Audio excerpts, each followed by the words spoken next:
Welcome, and thank you for being here tonight.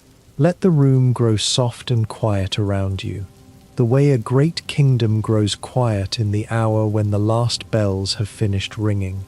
There is nothing you need to reach for now, no height you have to climb before morning, no thread you have to follow all the way to its end. You can set it all down, gently, and simply rest. If you find this quiet hour helpful, you might leave a soft like or tell me in a comment where you are drifting off from tonight, and then let even that small thought slip away into the dark.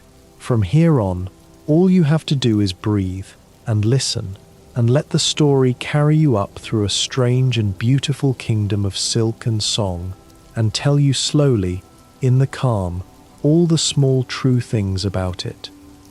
Picture, if you will, a needle of a figure standing at the bottom of an enormous kingdom, looking up. Not down, the way you might expect, but up, because this is a place where everything worth reaching lies above rather than below. Far overhead, past countless winding tunnels and mossy grottos and forges glowing with buried fire, past towns strung together by silken thread and halls that hum with distant song, there rises a great citadel crowning the very peak of the world, gleaming and remote and full of secrets. And the small sharp figure at the bottom, wrapped in red, holding a needle almost as long as she is tall, has been captured and carried here against her will, and now she means to climb. Her name is Hornet, and the kingdom is called Farloom, and the long, slow ascent she is about to make is the story of Hollow Knight, Silksong, one of the most anticipated games ever made, and tonight we are going to wander gently through everything it holds. Let us begin with who she is, because Hornet is not a stranger to those who know the older story. In the first game, in the fallen kingdom of Hallownest, deep below the earth, she was a mysterious figure who tested the small silent traveler again and again, a fierce warrior in a red cloak who wielded a needle and a length of silk thread like no one else, appearing out of nowhere to challenge and then, quietly, to help. She was called the Princess Protector of Hallownest, the last defender of a ruined kingdom, and her heritage ran deep. She was the daughter of two very different beings, the pale god king who had founded Hallownest, and a fierce queen of the deep dark places, a ruler of spiders and weavers, who had given up her waking life to help seal away a plague. From her father she carried a thread of pale royalty, and from her mother she carried the fierce craft of the weavers, the mastery of silk and thread that would come to define her. In the older story she was a supporting figure, glimpsed at the edges, guarding the ruin. In this new one, at last, she is the one we follow, the one whose journey the whole world is built around. And she is, as a hero, the near-perfect opposite of the one who came before, which gives the whole game a different feeling in the hand. The traveler of the fallen kingdom was silent and empty, a hollow being with no self, drifting through the dark. Hornet is vivid and fierce, and holy herself, quick-tongued and proud and driven, a warrior with a personality as sharp as her needle. She moves faster than the old traveler, leaps higher, fights with a restless acrobatic energy, dashing and sprinting and clinging and gliding through the world with a speed the first hero never had. Where the older story was slow and mournful and quiet, hers is faster and fiercer, though no less sorrowful underneath. She is not a blank slate for the traveler to project themselves onto, the way the Hollow One was. She is a character, with a history and a temper, and a will of her own, and much of the game's particular energy comes from inhabiting someone so alive after the beautiful emptiness of the first hero. To play as Hornet is to feel that difference in every movement, the shift from a quiet ghost drifting downward to a fierce living thing climbing hard toward the light. And the world she journeys through is new, entirely new. a kingdom the older story never showed us. It is called Farloom, and where Hallownest was a place of descent, of going down and down into darkness and void and forgetting, Farloom is a place of ascent. Everything here reaches upward.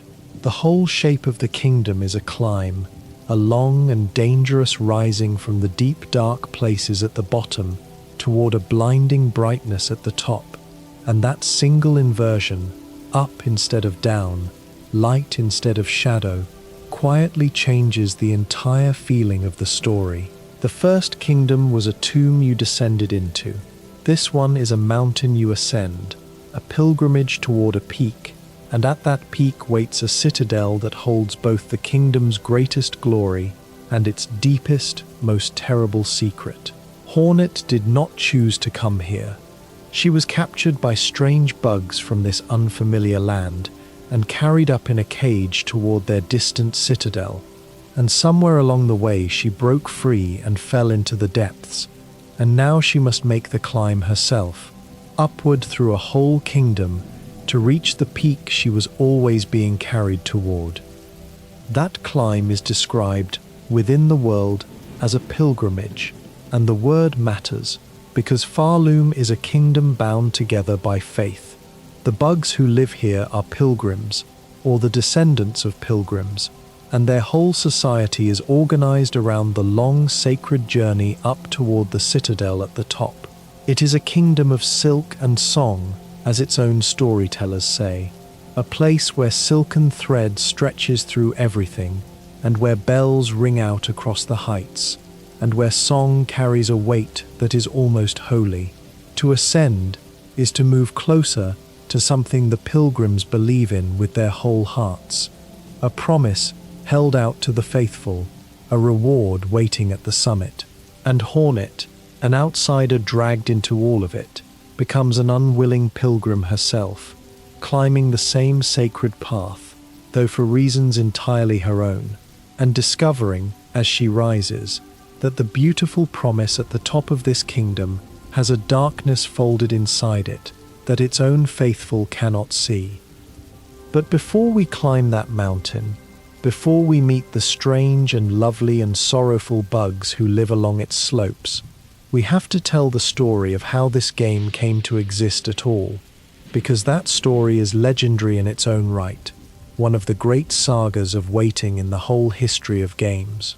For Silksong was not simply made and released, it was promised and glimpsed, and then it vanished into a silence so long and so complete that it became a kind of myth, a joke, a shared ache among millions of people who wanted it so badly and waited so long that the waiting itself became a story.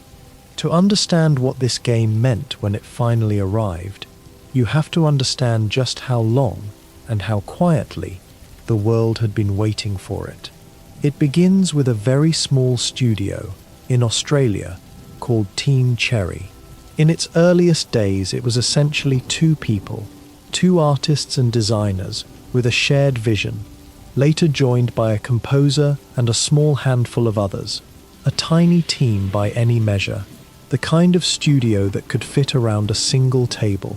Their first game grew out of a game jam, one of those short creative sprints where developers make something small in a weekend, and the little idea they sketched there began, slowly, to grow into something much larger. They turned to the public to help fund it, running a modest crowdfunding campaign in 2014, asking for a small sum to help them finish the strange dark insect world they were building. And in 2017, that game arrived. It was called Hollow Knight, and it was a quiet miracle, a hand-drawn, melancholy, enormous, difficult, beautiful thing that seemed impossible for so small a team to have made. And it became, over the following years, one of the most beloved games of its whole era, a landmark that helped revive an entire genre of interconnected exploration. Tucked inside that crowdfunding campaign, years earlier, had been a promise. The little team had offered, as one of their stretch goals, an extra piece of the story, a bonus adventure in which you would play not as the silent traveler, but as Hornet, the fierce needle-wielding warrior. It was meant to be a small addition, a bit of extra content to thank the people who had believed in them early. But as they began to build it, something happened that happens often to passionate creators. It grew. Hornet was too interesting, her world too rich, their ambitions too large, and what had begun as a small bonus swelled and swelled until it could no longer be contained inside the first game at all. It had become its own thing, a full and separate sequel, and in February of 2019, the little studio announced it to the world under a name that would soon become both beloved and, for years, almost painful to say: Hollow Knight, Silksong. At first, everything seemed close. That same year, at one of the biggest gaming showcases in the world, the game was given a real spotlight, and a playable slice of it was shown to the public, letting a lucky few actually hold the controller and guide Hornet through two early areas, a soft green place called Moss Grotto and a fiery industrial depth called Deep Docks. It looked wonderful. It looked nearly finished. The little studio spoke as though it might arrive that very year, and the whole community of people who had loved the first game leaned forward in eager anticipation, certain that their wait would be short. And then, quietly, the studio went silent. Not for weeks, not for months, for years. The updates slowed and then stopped, and Team Cherry, small and private and careful, simply kept working in the quiet, offering almost nothing, while outside their walls the anticipation curdled slowly into one of the strangest cultural phenomena the world of games has ever seen. Because the fans did not forget. They did the opposite of forgetting. As the silence stretched on, year after year, the waiting became a kind of shared ritual, an inside joke told by millions of people at once. Every time a gaming showcase approached, a great hopeful cry would go up across the internet, the certainty that this time, surely, this time the game would finally appear. Every small change to a store page, every altered tag, every faint flicker of activity anywhere near the game was seized upon and pored over by a devoted community keeping vigil, hoping against hope that it meant the long silence was about to break. They gathered in their forums and watched for any sign, and turned their endless disappointment into humor, into a running joke so widespread that even people who had never played the first game knew about the game that would never come out. The phrase became a kind of prayer and a punchline at once, spoken every time hope stirred. It is coming today. It was almost never coming today. And still they waited, and still they hoped, for years. The studio and the showcases seemed almost to play with the longing, though never cruelly. At one great summer showcase, fans certain the game would finally appear were met instead with a surprise cameo from an entirely different character, who appeared and teased them and vanished, leaving the game itself unshown. At another, the same thing, another wink, another tease, another crushing of the hope that had risen so high. The waiting became so famous, so total, that the game turned into a legend, not for what it was, but for how long it had not arrived. A phantom, a myth, a thing perpetually just over the horizon. Nearly 7 years passed between that first bright announcement and any real certainty. 7 years in which a whole community grew older together in the shared strange comedy of wanting one game more than seemed reasonable, and being made to wait for it longer than seemed possible. And then, at last, in the late summer of 2025, at one of the largest gaming gatherings in the world, the silence finally broke for real. The studio announced that it would make a special announcement, and this time it was not a tease and not a trick. This time there was a date: Hollow Knight.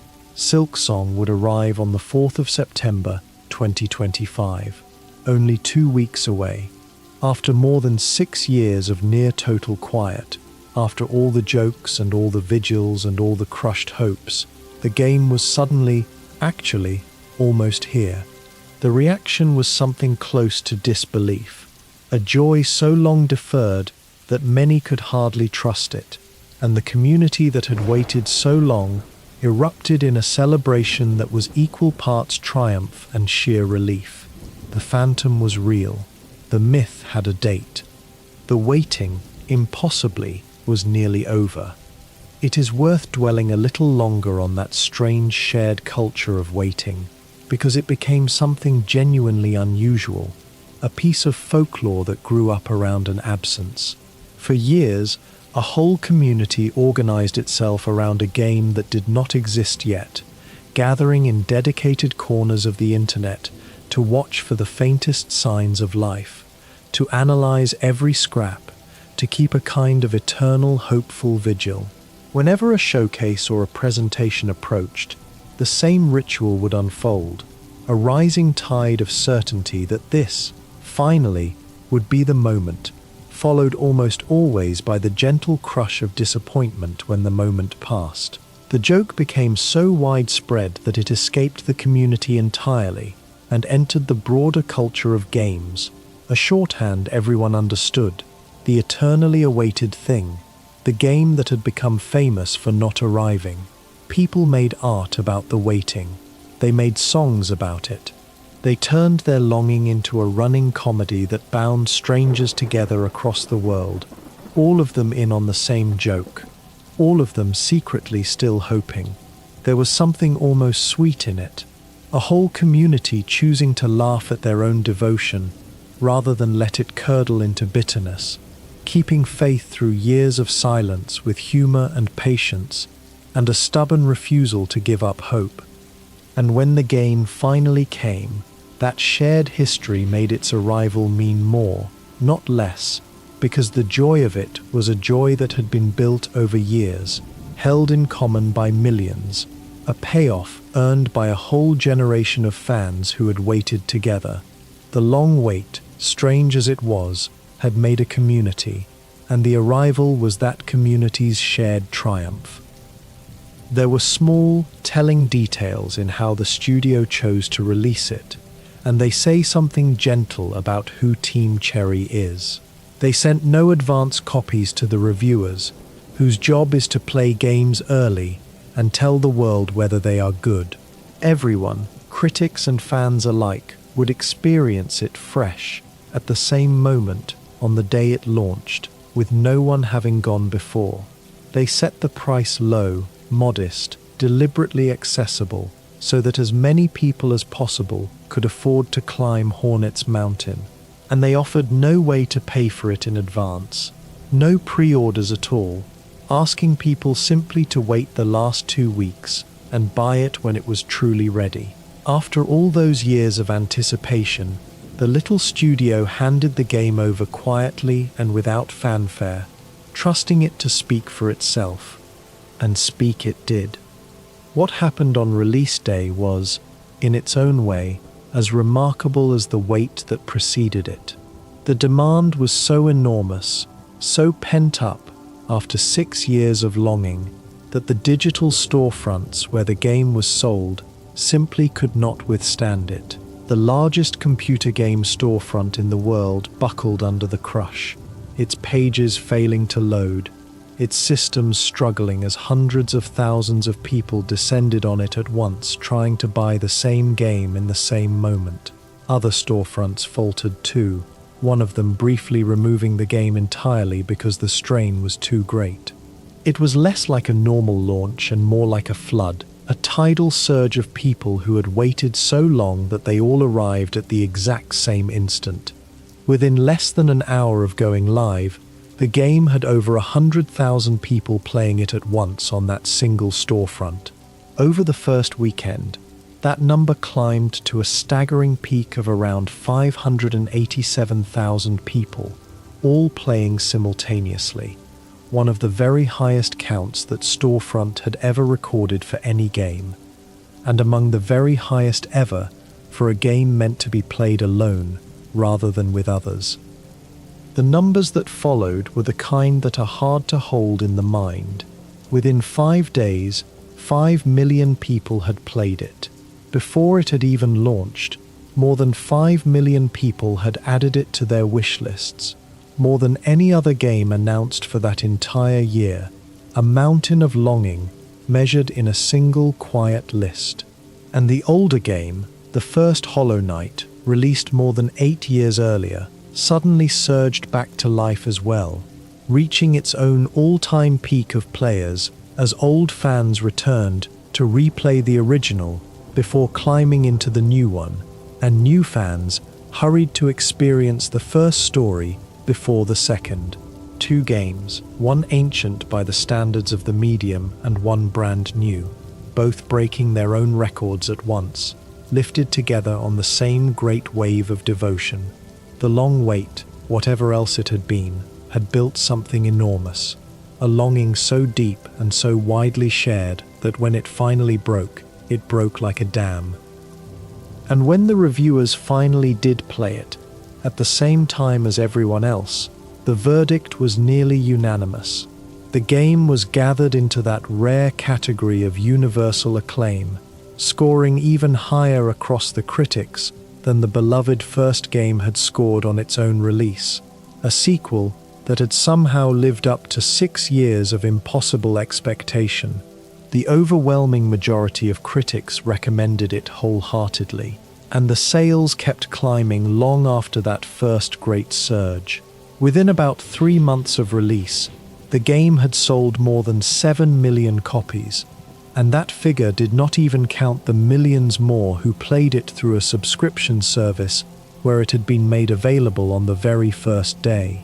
For a tiny studio that had once been just a few people around a table, funded years earlier by the small hopeful donations of strangers, it was a triumph almost beyond measuring, one of the most successful launches an independent game had ever seen.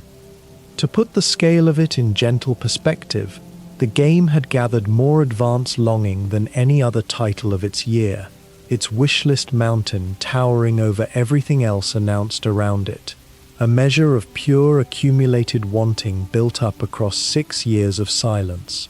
When it launched, its peak of people playing at once placed it among the very highest counts that Great Storefront had ever recorded, higher than nearly every game meant to be played alone. A single quiet insect adventure, standing shoulder to shoulder with the largest online spectacles in the medium. The praise from the critics, when it finally came, landed it firmly in the rarest tier of acclaim, scoring even higher than the beloved first game had on its own release, a sequel that surpassed an original that was already considered a landmark. And the audience only grew from there, the sales climbing past 7 million within months, and the true number of players, counting those who played through subscription, running into many millions more.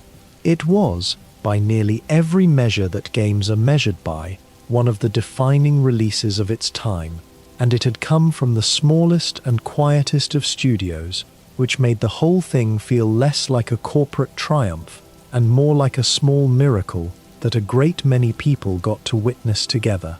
And the miracle did not end at launch, for the game has kept living and growing in the time since. The community that formed around the long wait never dispersed. It simply turned its enormous energy toward the game itself, mapping every secret, debating every fragment of the cryptic story, sharing inventive ways to fight and climb, and waiting once more, this time with real hope rather than aching uncertainty, for the free expansion the studio promised, a whole new nautical stretch of the world still to come. The debates over the ending's meaning continue to this day, as rich and unresolved as the debates over the fallen kingdom below once were, and likely to continue for years, because this is a world made to be puzzled over slowly and never entirely solved. The little studio, characteristically, remains quiet and patient, tending its creation, and promising more in its own unhurried time, exactly as it always has. It was not entirely without struggle, and there is something quietly honest in acknowledging that even a triumph has its rough edges. The game was hard, harder than the first in many ways, and while most players took that as a mark of respect rather than a flaw, some found the difficulty steep, and in the weeks after release, the studio gently adjusted it, releasing an update that softened some of the sharpest edges while, charmingly, also adding a hidden way for those who wanted the game to be even harder to make it so. There was a stretch where the game's translation into one language was rough enough that it drew real frustration from players in some regions, and the studio repaired it in a later update. And through it all, the small team kept tending the game the way they had always tended their work, quietly, carefully, fixing and improving, and before long, they announced something that sent another ripple of joy through the community. A whole new expansion, free of charge, a nautically themed edition, full of new places and new foes and new tools, promised for the following year. After all the waiting, the studio was not done. There was more of Farloom still to come. Now let us leave the story of how the game was made and waited for, and climb, at last, into the kingdom itself, into Farloom, and wander through what it actually is.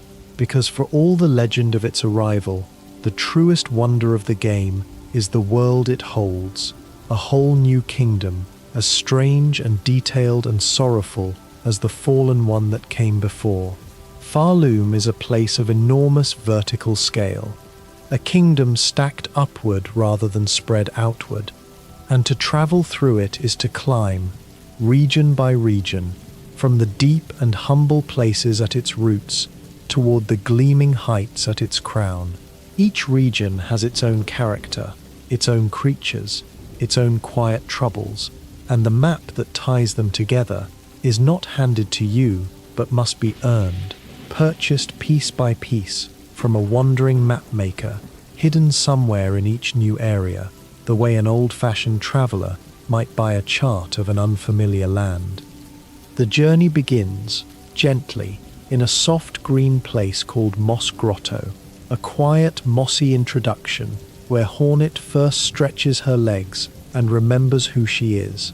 From there, the world opens downward and outward before it begins its long climb up, through a first small town at the very bottom of things, through the pale bone tunnels of a place called the Marrow, into the fiery industrial deeps of deep docks where old forges still burn.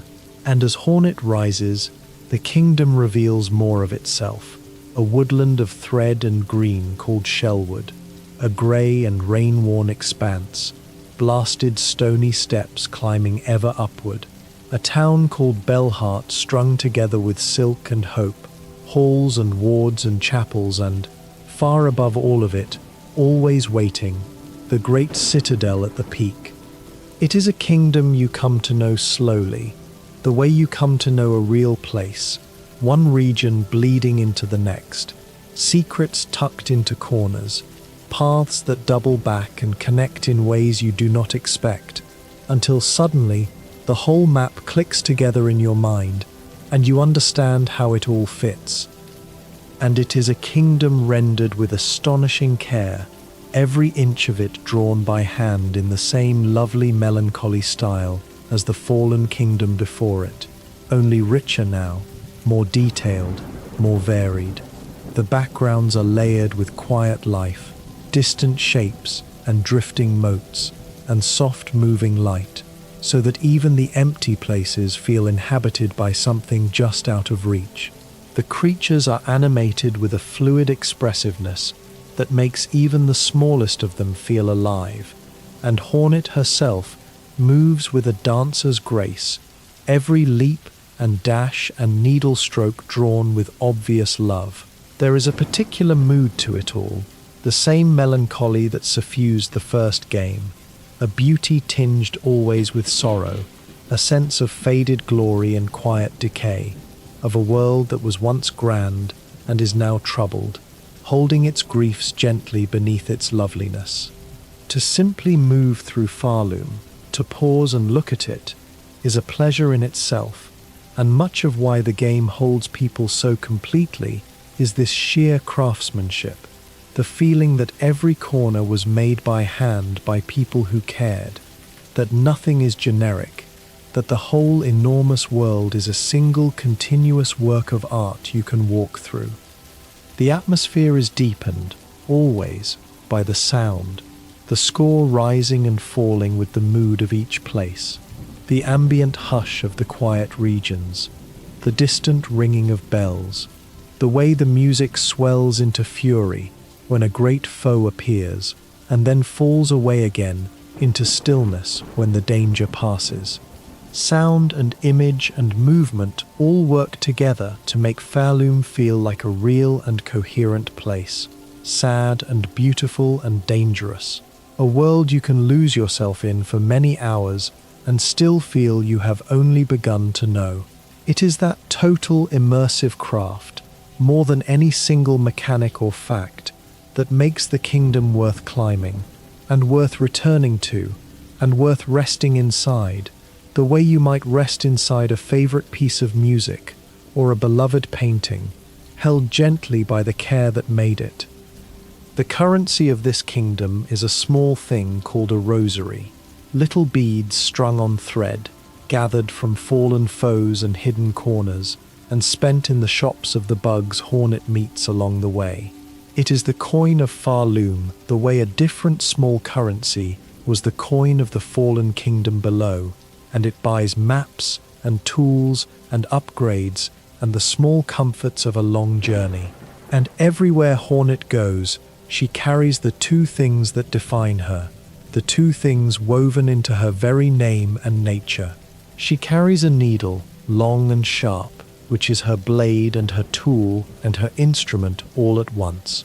And she carries silk, spun from within her, the thread that is her magic, her craft, her inheritance from the Weaver Queen who was her mother.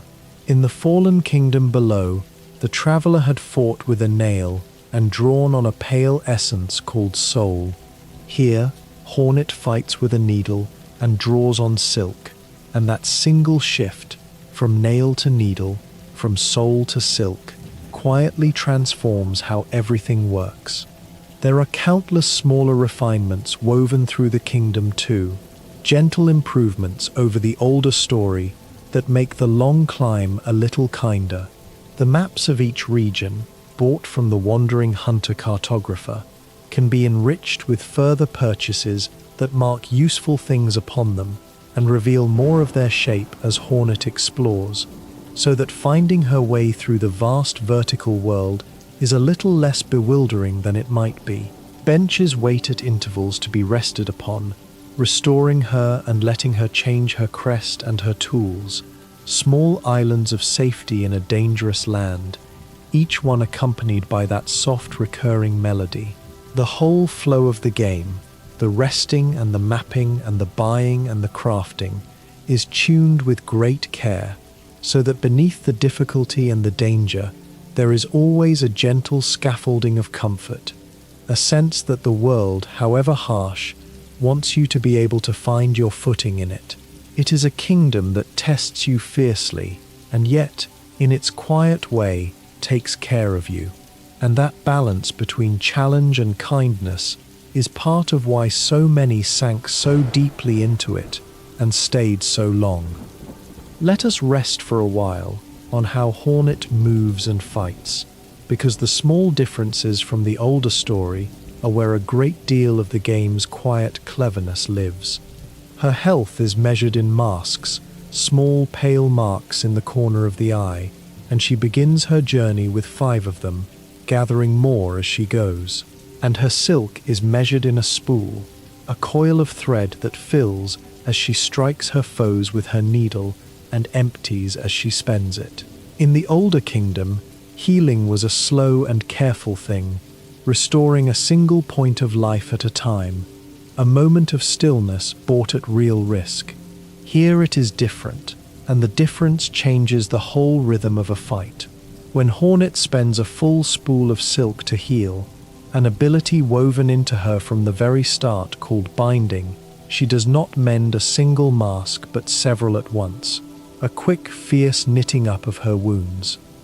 It makes her healing faster and bolder and more aggressive, a thing you do in the thick of battle rather than in a stolen, quiet moment. And it suits her, because Hornet is a faster, fiercer, more acrobatic fighter than the silent traveler ever was. That same silk that heals her can also be spent on skills, special abilities woven from thread, each one drawing down a portion of her spool. She can hurl silk as a weapon, conjure storms of thread that lash everything around her, and more, each skill a different shape of her craft made manifest. And beyond the silk skills there are the tools, which are perhaps the single biggest change from the older story, and one of the most beloved. In the Fallen Kingdom, the traveler shaped their abilities through charms, small tokens pinned to the being that granted passive powers.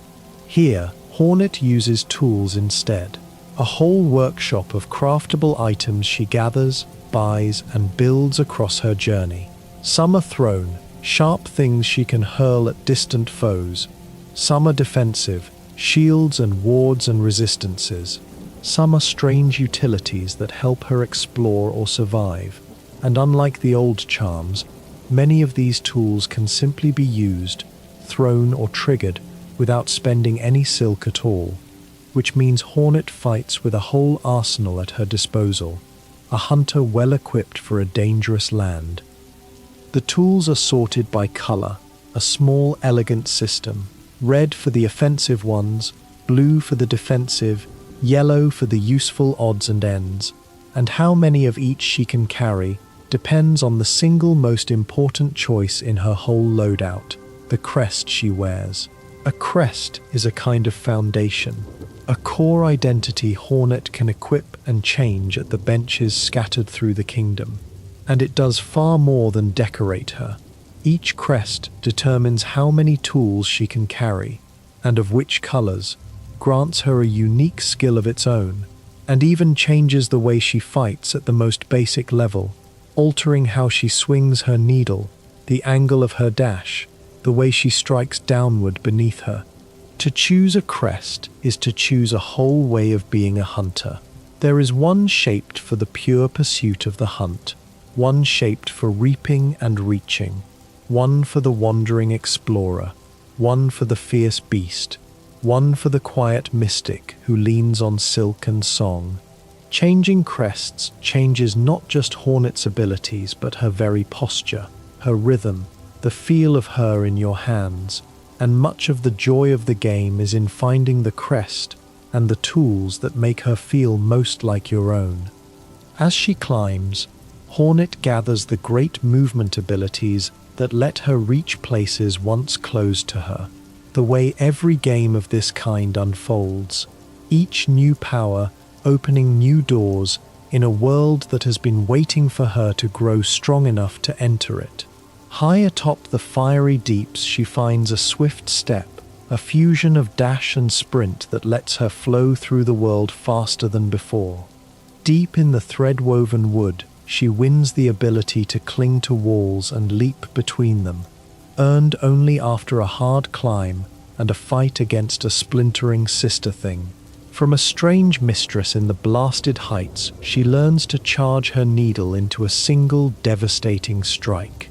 In a bitter, bile-soaked place, she learns something like a parry, a way to turn an enemy's blow back against them if her timing is perfect. She learns to glide, to storm the air with thread, to reach ever higher. Each of these is not just a power but a key, and behind each key is a locked stretch of the kingdom that suddenly opens, so that the whole vast map slowly unfurls before her as she becomes, step by step, capable of climbing it. But of all the abilities Hornet gains, there is one that is more than a tool of combat or climbing, one that reaches into the very heart of what this kingdom is. and it is perhaps the loveliest idea in the whole game. It is called the needlin, and it turns her needle into an instrument. After freeing a haunted town from the sorrow that has gripped it, Hornet learns to draw her needle across her silk like a bow across strings, or to pluck it like a harp, and to make music. And in a kingdom of silk and song, music is power. With the needle-in, she can soothe and stun her enemies, calming the violent with a melody. She can open doors sealed by the old weavercraft, doors that answer only to the right song. She can even come to understand the speech of others who would otherwise be unintelligible, the music bridging the gap between her and the strange bugs of this land. And as she travels, she learns new songs for it, one that calls a great beast to carry her swiftly across the kingdom, and another, learned only deep in the story, that lets her step sideways into memory and dream, entering hidden places that exist only in the echoes of what once was. That a warrior's weapon should also be a musical instrument, that the same needle that kills should also make the music that heals and opens and understands, is the kind of quiet poetry this whole world is built from. There are gentler systems woven through the kingdom too, small, warm things that give the long, hard climb its moments of rest and kindness. To travel quickly across the vast vertical world, Hornet does not rely on a network of quiet stags as the older traveler did, but on a great bell beast, a large, gentle creature tied to the ringing of bells, who carries her between the way stations of the kingdom when she calls it with the right song. There are quests to take up along the way, called wishes, humble requests from the bugs Hornet meets, each one a small thread of story asking to be followed, a lost thing to find, a trouble to mend, a favor to return. And there is a lovely echo of one of the most beloved parts of the older game. In the Fallen Kingdom, the traveler could rescue small glowing grubs trapped in jars, scattered through the dark, returning them one by one to a grateful, weeping father. Here, Hornet rescues small fleas, scattered and captured across Farloom, freeing them so they can make their way back to a wandering caravan of friendly creatures who gather them home. The shape of the kindness is the same, the freeing of small helpless things and the gratitude of the one who loves them, carried gently forward from one kingdom into the next. The quests themselves, the wishes, mark another gentle shift from the older story, and they change the texture of the whole journey. The Fallen Kingdom below trusted the traveler almost completely, setting them loose in a vast, dark maze with barely a word of direction, leaving them to wander and discover and lose their way and find it again entirely on their own. Farloom is a little more willing to guide. The bugs Hornet meets ask things of her, small favors and errands and hopes, and these wishes gather on a board she can consult, a quiet list of threads to follow when she is unsure where to go next. It is a softer, more guided way to move through a world, a hand gently pointing rather than a silence leaving you to guess, and it suits the more purposeful, more driven character of Hornet herself, who is climbing towards something rather than simply drifting down into forgetting. Yet the old freedom is not lost, only balanced. For beneath the guiding wishes, the kingdom is still full of secrets no one will ever point you toward, hidden rooms and optional regions and quiet mysteries that reward the wanderer who strays from the marked path. It is a world that offers a guiding thread to those who want one, and withholds 1,000 secrets for those who would rather find their own way.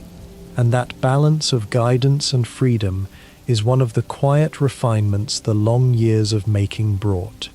There is a warmth to these small rescued fleas that the game leans into with real affection.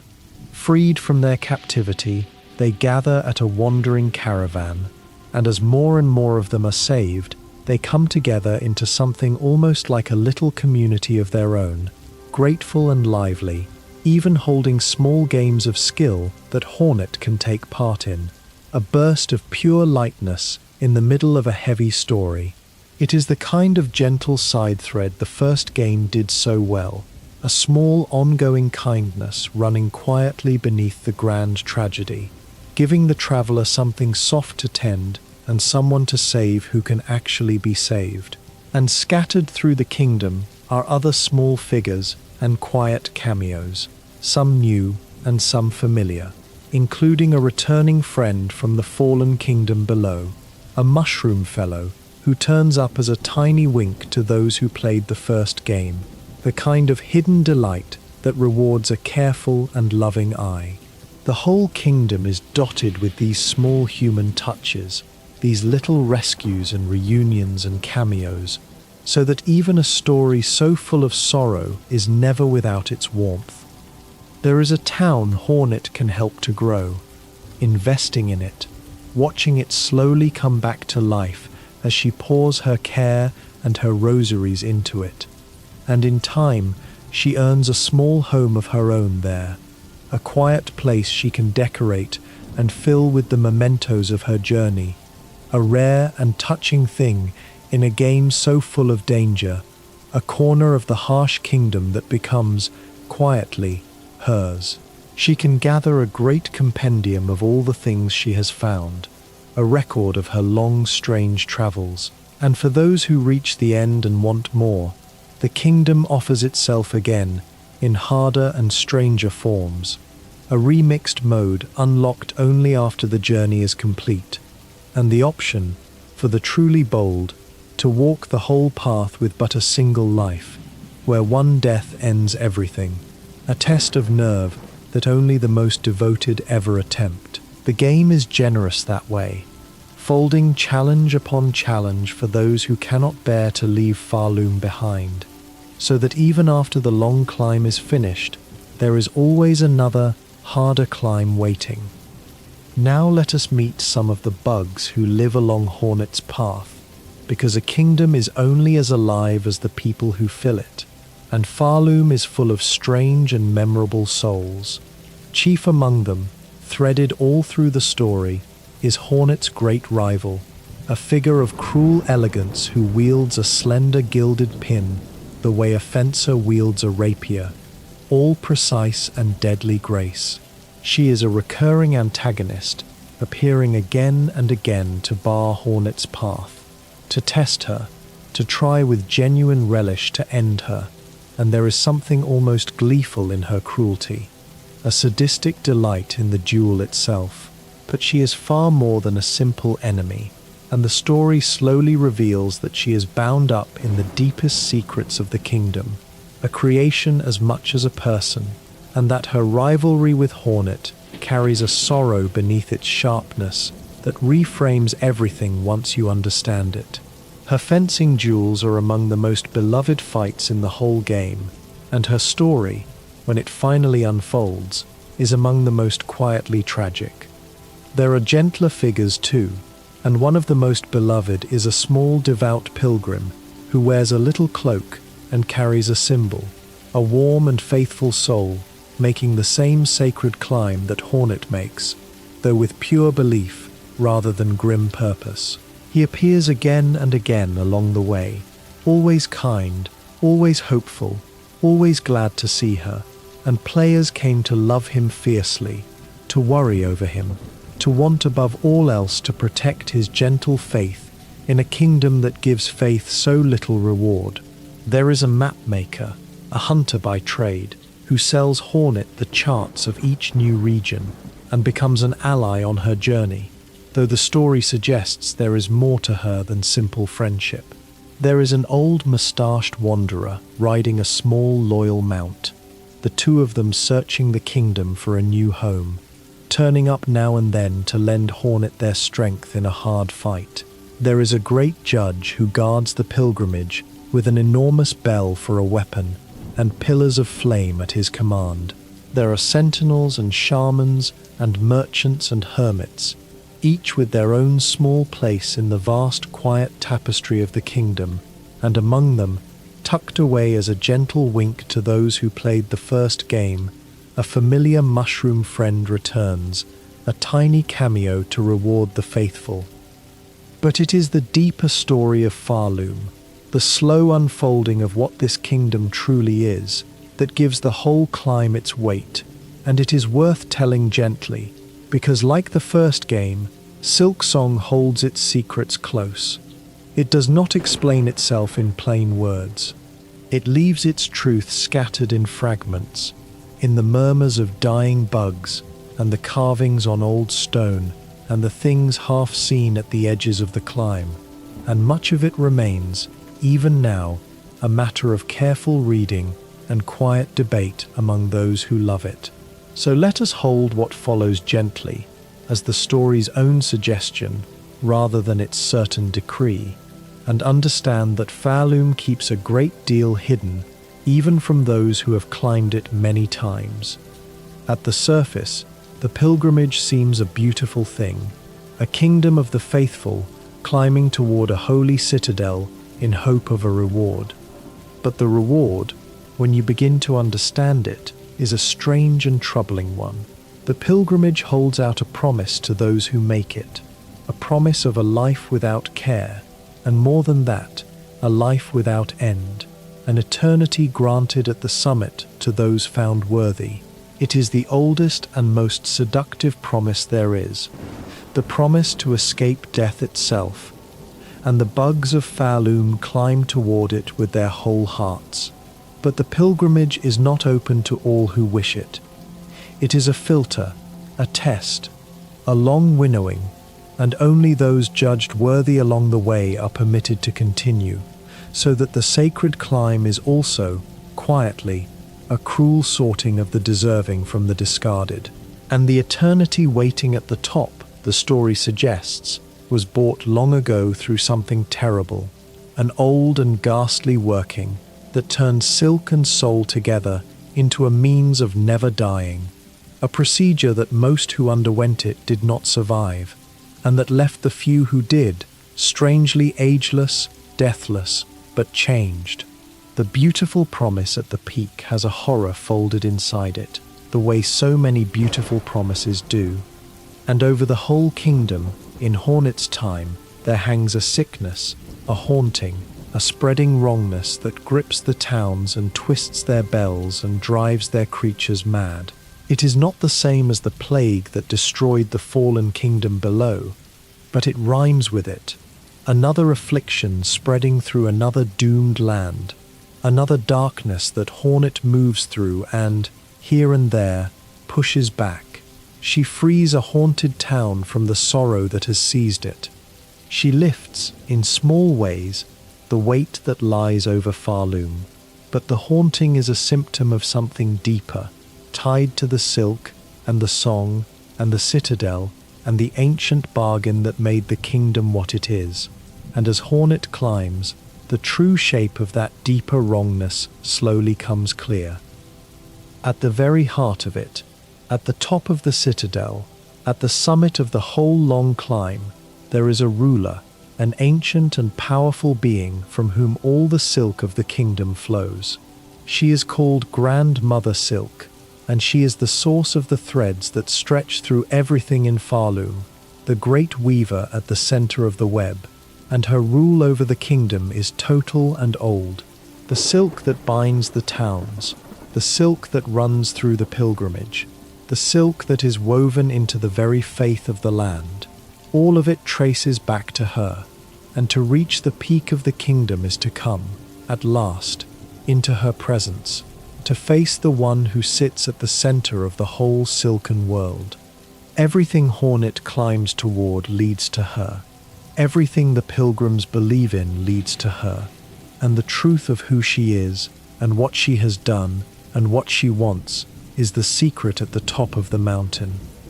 To understand Grandmother Silk, and to understand why Hornet of all beings was brought to this kingdom, the story asks us to reach back into Farloom's own deep history, and here it connects, beautifully and quietly, to the fallen kingdom below. For Farloom was not always ruled by silk. Long ago, the story suggests, it was ruled by a pale monarch, a radiant king much like the one who founded the kingdom beneath the earth. And in those days there lived in Farloom a people called the Weavers, masters of silk and thread. But the pale monarch's rule ended, and in the absence that followed, the Weavers and their silken craft rose to fill it, becoming the new powers of the kingdom, remaking Farloom in their own image. They rebuilt its shrines around the ringing of bells. They expanded the great citadel to its towering height. They shaped or reshaped the pilgrimage itself, wrapping it in the promise of eternal life. The kingdom of silk and song, as Hornet finds it, is the kingdom the Weavers made. And here is the thread that ties it all to Hornet. The reason her capture and her climb are not chance, but something closer to fate. The Weavers did not all remain in Farloom. At some point, the story strongly implies, some of them left, fleeing the control of the citadel, migrating away from this kingdom of silk towards somewhere new. And where they went was down into the deep dark places of the fallen kingdom below, into a tangled black realm, where they settled and endured and became the spider weavers of the deep, ruled in time by a fierce queen. That queen was Hornet's mother, which means that Hornet, the outsider dragged unwillingly into Farloom, is in truth a distant daughter of Farloom herself, an heir of the very weavers who once shaped this kingdom and then fled it. She is both a stranger here and a returning child, both foreign and native, carrying in her silk-spinning blood the inheritance of the land she was captured and brought to. Her whole journey up the mountain is, in a sense, a return to an ancestral home she never knew she had, and the silk she spins is the same craft her distant forebears wove into the bones of this very kingdom long before she was born. There is a lonely, sorrowful thread running through Grandmother Silk's own story too, one that gives the great weaver at the summit an unexpected ache. In her long ages of power she had become, in some way the story shows rather than explains, bound and isolated, wrapped in silk of her own making, and out of that loneliness, she did something that echoes the terrible loneliness of the God King below, who made hollow children of darkness. She made a child of her own, not born but woven, spun entirely out of silk and placed into an empty shell, a daughter created rather than conceived. That daughter is the gilded fencer who becomes Hornet's great rival, a being made of thread and set into a hollow body, loved imperfectly by a mother who could not truly care for her, and grown, in that neglect, into something proud and cruel and wounded. When the truth of her comes clear, the rivalry that runs all through the game takes on a different color entirely. She is not simply a cruel enemy. She is a made thing, a lonely creation, lashing out at the one being who threatens the only mother she has, however poor a mother that was. Beneath her gilded cruelty, there is the oldest wound of all, a child who was made and not quite loved, and it is one of the most quietly devastating things the story holds. How Hornet's climb ends is not a single fixed thing, for the story offers more than one conclusion, each reached by a different path, each carrying a different meaning, and together they form a slow deepening of the whole tale. In the first and most straightforward ending, Hornet reaches the summit and faces Grandmother Silk at last, and defeats her and takes her place. But taking her place is not the victory it might seem. Rather than freeing Farloom from the rule of silk, Hornet simply becomes the new ruler of it, binding herself to the great weaver's power, ascending into a strange new form, becoming the kingdom's new mistress of silk and song. The oppression does not end, the cycle does not break. One ruler is only replaced by another, and the silken web goes on, and Hornet, who came as an outsider, becomes the very thing she climbed to confront. It is a quiet, unsettling ending, a victory that is really a kind of trap, and it suggests that simply defeating the tyrant at the top of a system is not the same as freeing the world from the system itself. But that ending, unusually, is not truly the end. Reaching it opens a further path, a deeper and harder road toward a different conclusion, and it is here that the story reaches back down to touch the fallen kingdom below in a way that changes everything. On this deeper path, Hornet does not simply try to defeat Grandmother Silk and take her throne. Instead, she seeks another way, working with a trio of quiet shaman figures, snail-like keepers of an old and secret craft, connected to the shamans of the fallen kingdom, who help her lay a very different kind of trap. Rather than absorbing the Great Weaver's power, Hornet means to end it, and the means she reaches for is the oldest and darkest power in all of these stories, the same living darkness that lay at the bottom of the fallen kingdom below. She means to open a door to the void. And so, at the summit, the trap is sprung, and a portal to that ancient darkness tears open, and the void reaches up to take Grandmother Silk, to drag the Great Weaver down into the black, where all light and all silk are finally undone. But the ending turns, as these endings do, on a moment of unexpected love. The gilded daughter, the fencer, the maid child of Silk, appears, and rather than let Hornet be taken, or rather than let her mother fall alone, she throws herself into the struggle. In her fury at having been made of silk and set into an empty shell, in all her wounded, complicated feeling toward the mother who made and failed her, she strikes at Grandmother Silk, and then she falls with her, plunging into the void alongside the mother she could never quite stop loving, the two of them vanishing together into the dark. It is a sacrifice, and a reckoning, and a reunion all at once, the maid daughter and her weaver mother swallowed together by the ancient darkness, and it is one of the most striking images the whole story leaves behind.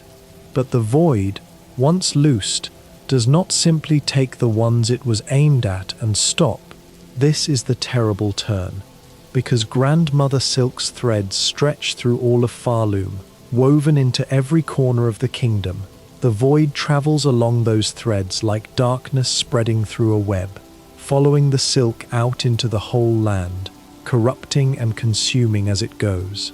The Great Weaver, trying to save her daughter, wraps them both in a cocoon of silk to hold the darkness back, but the void seeps through even that, and through the threads it pours out into everything, and Farloom itself begins to fall to the very darkness Hornet unleashed to save it. The citadel shatters, the kingdom shakes, and Hornet, at the center of it, falls, down and down, into a place she knows in her very bones, an old familiar darkness, the abyss itself, the birthplace of the void and of the hollow children below. The kingdom of silk and song comes apart, and its would-be liberator tumbles into the deep dark. And the story, remarkably, does not end there, but opens into a whole further act set in that darkness. A final descent after the long ascent, a last chapter in the black. In that final darkness, the story ties its two kingdoms together more tightly than ever before, and reaches, at the very end, for a familiar hand. For as Hornet struggles in the void that has swallowed Farloom, she is not, in the end, alone. The void is not only a devouring darkness, it is also the substance from which the hollow children of the fallen kingdom were made, and those children, the vessels, are beings of void themselves, able to move within it and shape it. And so, in the story's deepest ending, when Hornet is lost in the black and cannot free herself, it is the silent traveler from the first game, the small hollow knight who ended the plague below, who comes for her, reaching into the darkness to draw her out, one kingdom's hero saving the others. The two stories, The descent into Hallownest and the ascent through Farloom meet at last in the void that lies beneath them both, and the small silent one and the fierce needle-wielding one are joined across the gap between their two tails. It is a quiet, moving thing, this reaching of one hero for another through the oldest darkness in the world, and it suggests that the two kingdoms, for all their differences, share a single deep foundation, the same black root beneath everything, and what the very end shows is left, deliberately, as mystery. As the void settles and the dust of the fallen citadel clears, something stirs. Threads touched by darkness reach up from below. Roots take hold where silk once ruled. And at the center of it all, something appears to be forming, gathering, preparing, a cocoon, a beginning, a thing about to hatch, and the story does not show us what it will become. It closes on the edge of a transformation it refuses to complete, leaving the final meaning of the whole long climb suspended, unresolved, an image of something new about to be born from the ruin of everything old, its nature unrevealed. Even now, long after the game arrived, its ending remains a thing debated and wondered over, its deepest meanings still being teased apart by those who love it. And that is fitting, because this whole world has always kept its truths half hidden, offered as suggestion rather than statement, meant to be pieced together slowly in the quiet and never quite fully known.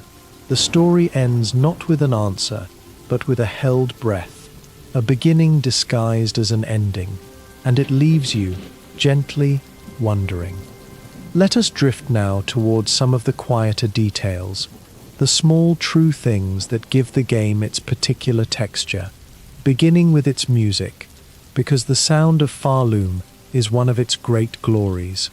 The whole score was composed once again by the same musician who scored the Fallen Kingdom below, and this time, for this larger and more ambitious game, he was able to record much of it with a real, full orchestra, where before he had worked mostly with samples and careful digital craft. The result is a richer, deeper, more sweeping sound, strings and brass and voices and the ringing of bells all woven together into something that feels handcrafted and alive. There is a single melody, a theme that threads through the entire score the way the silk threads through the kingdom, appearing in the bells that ring when Hornet lights the old shrines, in the tune she plays upon her needle, in the humming of her rival as she works, surfacing again and again in different forms, so that the whole soundtrack feels bound together by one recurring thread of song. And woven into it, for those with ears to catch it, are echoes of the older music, fragments of Hornet's own theme from the first game returning transformed, so that her music too carries its history forward. The score is long, dozens upon dozens of pieces, moving from soft melancholy calm to thundering boss battle fury and back, and it is, for many who played the game, as beloved as the game itself. Let us wander now, slowly, through some of the places of Farloom, because like the fallen kingdom before it, this world tells much of its story simply through its places, each region a mood and a history carved into stone and silk. There is the soft green quiet of Moss Grotto where it all begins, gentle and unhurried, a place designed to teach Hornet's new ways of moving without ever seeming to teach at all, its earliest moments quietly showing how differently she plays, how she heals, how she grabs a ledge, how she gathers small berries whose purpose is not yet clear. There is the pale ossuary of the marrow, tunnels of old bone. There is the fiery clangor of the deep docks, where forges still burn in the dark, and the heat presses close, and a forge daughter tends the old fires. Each of these places has its own light, its own sound, its own creatures suited to it, and moving from one into the next, feels like stepping across a threshold into a different world entirely. Higher up there is Bellheart, a town strung together with silk and bells, which Hornet can free from the sorrow that grips it and then help to flourish, watching it grow livelier and warmer as she invests her care in it. There is Shellwood, a woodland of thread and green, where she learns to climb the walls. There is a grey and weathered expanse called Greymoor, and blasted stony steps climbing ever upward, and a march of hunters, and far fields, and winding wormways, and a bitter bile-soaked place, and deep underworks beneath the citadel, and high halls near the top, and a place of white wards where the terrible old workings of eternal life were once performed, and a clave of song where the shamans keep their quiet counsel. There are hidden places too, reachable only through memory and dream. Once Hornet learns the deepest song, whole verdant regions that exist only in the echoes of what once was, unlocked by playing the right tune at the right forgotten place. The kingdom is vast, far larger than it first appears, and much of its pleasure is in the slow discovery that there is always another region above, another secret folded into the climb, another place the silk has reached. And running all through it, binding it together, are the bells. Farloom is a kingdom of bells as much as of silk, and their ringing is woven into everything, into its faith, into its fast travel, into its very music. Hornet lights old shrines by ringing their bells, and the great gates of the kingdom answer to bells, and the beast that carries her swiftly across the land comes when bells are rung, and the recurring melody of the whole score is carried, again and again, by the sound of bells. There is something both beautiful and ominous in it, this kingdom that rings and sings, this faith built of silk and song, and the tolling of bells, so lovely on its surface and so troubled underneath, and the sound of it lingers with you long after, the bells of Farloom ringing out across the heights toward a citadel full of secrets. The higher reaches of the kingdom grow stranger and more troubling the closer they draw to the citadel, and each holds its own quiet story in stone. There are deep underworks beneath the great citadel, a place of machinery and toil, where the hidden labor that sustains the shining heights is carried out of sight of the pilgrims who climb toward glory above. There are high halls near the summit, grand and cold. There is a place of bile and rot, where something foul has taken hold. There is a clave of song, where the quiet shamans keep their counsel, and a nest of weavers tucked away, and a great gate that answers only to the ringing of bells and the playing of the right tune. And there are the hidden regions that exist only in memory and dream, whole verdant stretches of the kingdom that cannot be reached by climbing at all, only by learning the deepest song and playing it at the right forgotten place, so that Hornet steps sideways out of the waking world into the echo of what once was, exploring the past itself as though it were a place. The kingdom is layered this way, the living and the remembered folded together, the present climb shadowed always by the deep history beneath it, so that to explore Farloom fully is to travel not only upward through space, but backward through time, into the dreams and memories that hold the truth of how it all came to be. Each region is built to teach as much as to challenge, quietly shaping the traveler even as it tests them. The earliest green places gently show Hornet's new ways of moving without ever seeming to instruct. The places that grant her new abilities are built with careful little trials that force her to use each new power the moment she gains it. A wall to climb the instant she learns to climb, a gap to glide the instant she learns to glide, so that every ability is earned and then immediately proven. It is a kind of invisible teaching, a world designed so that simply moving through it makes you better at moving through it, and it is one of the quiet marks of how carefully the whole enormous kingdom was made, every corner of it shaped with intention by a team who cared about the smallest details of how it would feel to climb. The kingdom is also, it must be said, dangerous, more dangerous in many ways than the fallen one below, and it is full of formidable foes. There are more than 200 kinds of creatures to face across the climb, and more than 40 great bosses, counting all their variations, an enormous roster of memorable battles. There is a mossy mother beast guarding the early green. There is a splintering sister thing high in the threadwood. There is a widow whose sorrow haunts a town. There is the great gentle bell beast, who must be faced before it will carry you. There is the enormous judge with his bell and his pillars of flame, weighing hornets' worth by combat. There is a proud performer, a strange phantom, a foreign assassin created in tribute to the game's earliest supporters, who fights with an unusual weapon and carries hidden accomplices.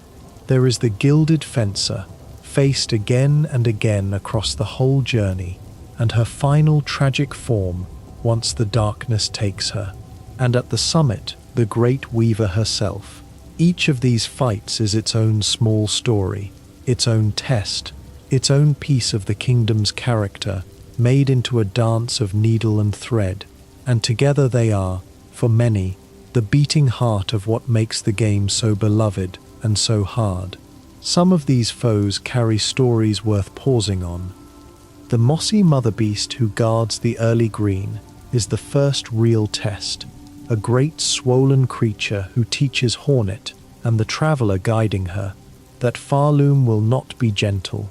The splintering sister high in the threadwood must be beaten before Hornet can learn to climb the walls, so that the ability and the battle are bound together, the reward earned in the fight itself.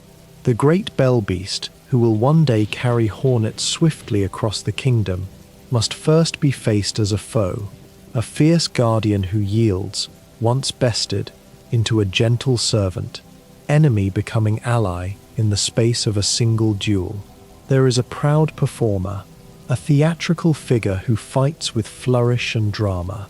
There is the foreign assassin created in tribute to the game's earliest supporters, who fights with an unusual weapon of his own, and is said to keep hidden companions never fully seen. And weaving through all of it is the gilded fencer, faced not once but many times across the whole ascent, each duel a little harder, a little more personal, until her final broken form when the darkness has taken her, a rival turned tragic shadow of herself.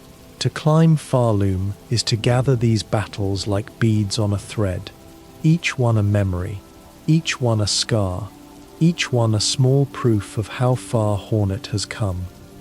At the very summit waits the hardest and saddest of them all, the great weaver herself, the lonely queen of silk, from whom the whole kingdom flows. To face her is to reach the end of everything Hornet has climbed toward, and the battle carries the weight of the whole long journey, all the towns and all the bells and all the sorrow gathered into a single final duel at the top of the world. However it ends, whether Hornet takes the weaver's place or drags her down into the dark, the fight at the summit is the true destination of the climb, the still point at the center of the silken web toward which every thread and every step has always been leading.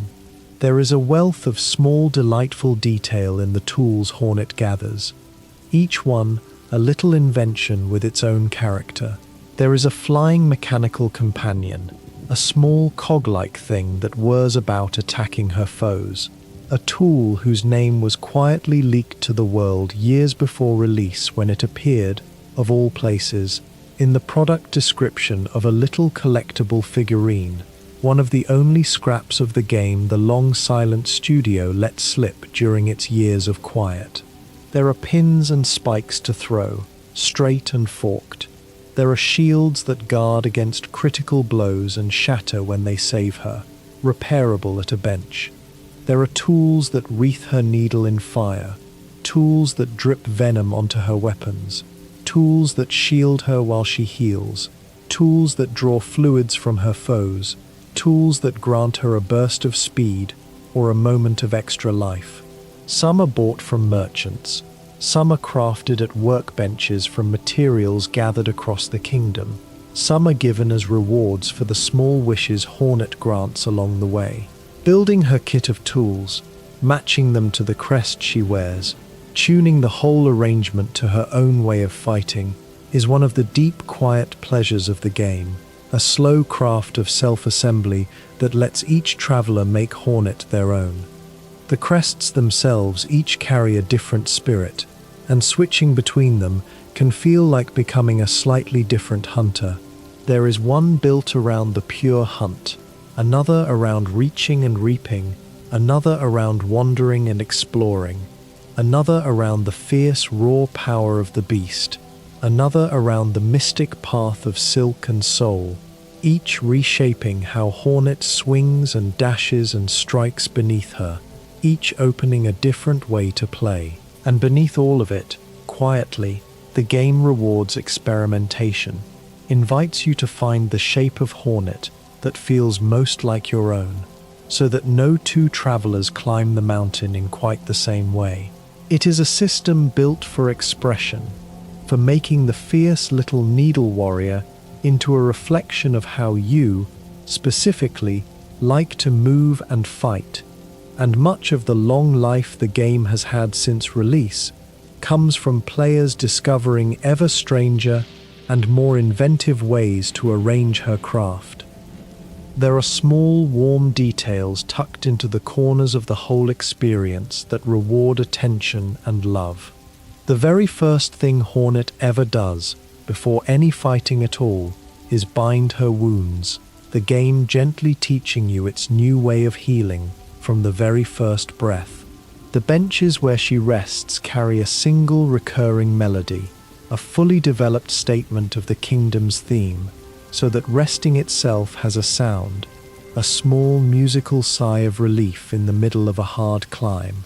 When the darkness takes the kingdom in the deeper ending and the story enters its final act, even the quiet menu where you keep your progress is touched by it, tendrils of void creeping across it, a small eerie detail that carries the story right to the edges of the frame.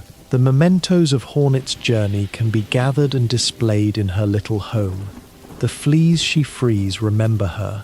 The whole game is full of these small human touches, these tiny kindnesses and eerie flourishes, the fingerprints of a small team who cared about every corner of what they made.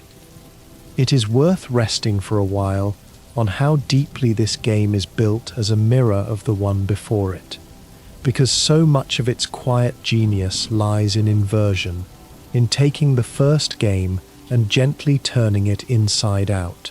The fallen kingdom was a place of descent, and you went down into it, deeper and deeper into darkness and void and forgetting, toward a pit at the very bottom of the world. Farloom is a place of ascent, and you climb up through it, higher and higher into brightness, toward a citadel at the very top. The first hero was silent, hollow, empty by design, a being with no self, moving quietly through the dark. Hornet is her opposite in nearly every way, fierce and swift and fully herself, speaking, feeling, driven, spinning silk from a living heart. The first hero fought with a nail and drew on a pale essence called soul, healing slowly, one point at a time, in stolen moments of stillness. Hornet fights with a needle and draws on silk, healing in fierce, fast bursts in the thick of the fight. The first kingdom was dying of a plague of the mind, a forgotten god reaching through dreams.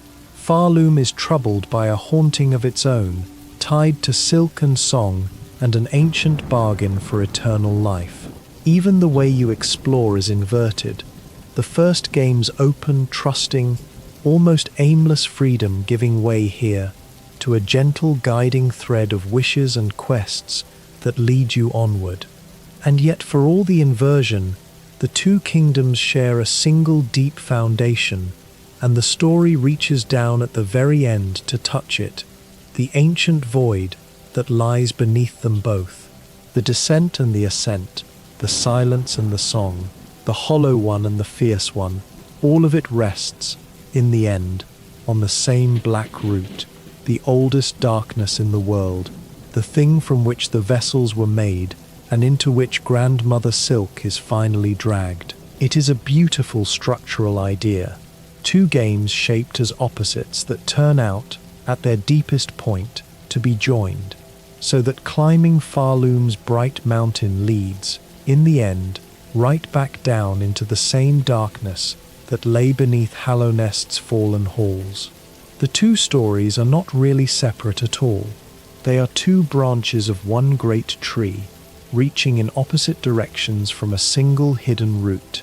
And Hornet, daughter of a weaver queen who fled one kingdom for the other, is the living thread that ties them together, carrying the blood of Farloom into Hallownest, and then carrying herself, unwillingly, all the way back. It is worth resting a moment on why the ancient darkness at the bottom of everything matters so much to Hornet's own story, because the connection runs deeper than a shared setting. The void is the oldest power in all of these tales, a living darkness pooled at the very base of the fallen kingdom, the substance from which the hollow children were made, the great nothing that stands opposed to all light. And Hornet, though she is not one of those hollow children, is bound to that darkness by blood and by fate. Her mother's people, the Weavers, were tied to the deepest and darkest places. Her half-siblings were the vessels born of the void itself. And when, in the deepest ending, the kingdom of Silk falls into the dark and Hornet tumbles down into the abyss, she is falling into a place that is, in some strange way, part of her own family's story, a darkness she is kin to. That is why it is the hollow one, the vessel, who reaches for her there, one child of the deep darkness saving another. The two kingdoms are joined not only by geography or history, but by the void that underlies them both, and Hornet stands at the exact point where they meet, an heir of the silken heights above and a kinswoman of the dark depths below, the one being who belongs, however uneasily, to both. There is a quiet grandeur in that, the sense that her whole long climb up the bright mountain was always, secretly, a journey back toward the dark she came from, and that the ascent and the descent were, all along, the same story told from two ends. There is a gentle wealth of small development stories tucked around the game too, the kind of trivia that fans treasure. The first game, remember, had grown from a tiny seed, a concept sketched in a single creative weekend, funded by the small hopeful donations of strangers who believed in a strange dark insect world before it existed. It found its great breakout not at first but a year later, when a beloved console maker brought the little studio onto a big stage and then, in a lovely surprise, made the game available to play that very day. And it went on to become a defining work of its whole genre. Silksong grew from that success, from a promise made to those early backers, a bonus adventure starring Hornet that swelled past all its intended bounds into a full sequel, and through the long silent years, the tiny scraps of information that escaped became precious to the waiting fans. A name glimpsed in a figurine's description, a store page quietly updated, a single new clip shown at a showcase, each one pored over like a sacred text. When at last a confirmation came that the game would truly arrive, it came through a careful, understated announcement rather than a grand spectacle, in keeping with the quiet character of the little team who had made the world wait so long, not out of cruelty, but simply because they were 3 or 4 people making something enormous, and it took as long as it took. The trail of small revelations across those silent years is a story in itself, treasured by the fans who followed every crumb. Not long after the first announcement, the studio shared glimpses of its characters, including the foreign assassin and the animations of Hornet herself, and later offered a quiet preview as the year turned. Then the long silence descended. Years passed with almost nothing, until a great console showcase early in one year finally confirmed that the game would arrive within it, a promise that sent the community into fresh excitement after so long. There was word that the game would run beautifully on the newest handheld console, as well as the old. There were age ratings appearing in one country and then another, each one a small sign that the game was moving, at last, toward the world. And through all of it, the studio's small public voice kept its patient good humor, promising the game was real, promising it was coming, weathering the endless hopeful questions with grace. When the true date finally came, it was almost anticlimactic in its quietness. A short announcement, a date 2 weeks away, and then, at last, the thing itself. The original game's own path to greatness had been a quiet miracle too, and it is worth remembering as the root from which all of this grew. It had begun as a tiny thing, a rough sketch made for a game jam, and grown through a modest crowdfunding campaign into something far larger than anyone expected. Its great breakout had come not at its release but more than a year later, when a beloved console maker brought the little studio onto a huge stage and then, in a joyful surprise, made the game playable that very day, and word spread, and it became one of the defining works of its whole kind. Everything that followed, the sequel, the long wait, the record-breaking launch, all of it grew from that first small miracle, a game jam sketch that became a landmark, made by a handful of people who simply kept caring about their strange, dark insect world until the whole world came to care about it too. The game arrived on nearly every platform at once, an unusually generous launch, appearing the same day on computers of every kind, and on both the older and newer handheld consoles, and on both major home console families, so that almost anyone who wanted to play it could, wherever they played. It was offered on a subscription service from the very first day as well, so that millions who did not buy it outright could still climb Hornet's Mountain, which is part of why the true number of people who played it in those early months runs so far beyond even its enormous sales. The price was kept deliberately low, a fraction of what many large games cost, a quiet gift to the players who had waited so long, and the soundtrack, that rich orchestral score, was offered on its own as well, for those who wanted to carry the music of Farloom with them. There were smaller human moments in the launch too, the kind that make a community feel like a family. Through the long wait, the studio's small marketing voice had become a beloved figure in his own right, gently fielding the endless questions, promising that the game was real and coming, weathering years of the fans' desperate, hopeful jokes with good humor. When the release finally came, and the storefronts crashed under the weight of the demand, there was something almost joyous, even in the chaos. Thousands of people all failing to buy the same game at the same instant because they all wanted it that badly. A traffic jam of pure devotion. And in the weeks that followed, as the studio gently tuned the difficulty and mended the rough edges, they did it in the same careful spirit they had always shown, listening, adjusting, caring for the thing they had made and the people who loved it. And then, rather than resting, promising more, a whole free expansion still to come, another stretch of Farloom waiting beyond the horizon. It is worth sitting, quietly, with what the whole long saga of this game came to mean, because it is a rare and gentle story in its way. For 6 years and more, a small group of people worked in near silence on something they cared about deeply.